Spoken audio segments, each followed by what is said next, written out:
कुरान करीम में हजरत मोहम्मद सल्लल्लाहु अलैहि वसल्लम का इस्म मुबारक यानी नाम कितनी दफा आया है?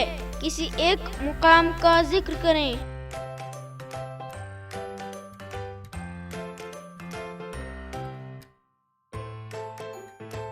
ऑप्शन 2,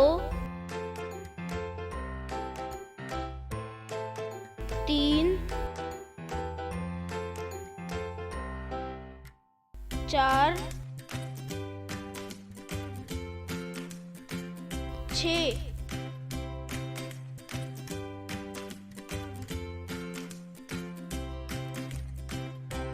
सही जवाब है 4।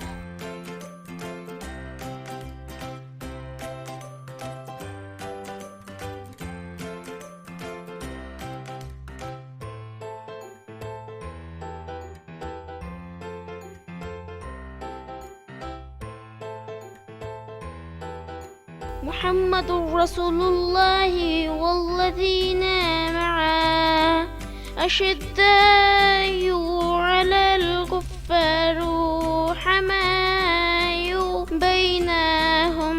सूरत अल-फतह आयत नंबर 30। तर्जुमा: मोहम्मद अल्लाह के रसूल हैं और जो लोग उनके साथ हैं वो कुफर के खिलाफ बड़ा जोश रखते हैं, लेकिन आपस में एक दूसरे से बहुत नरमी से पेश आने वाले हैं।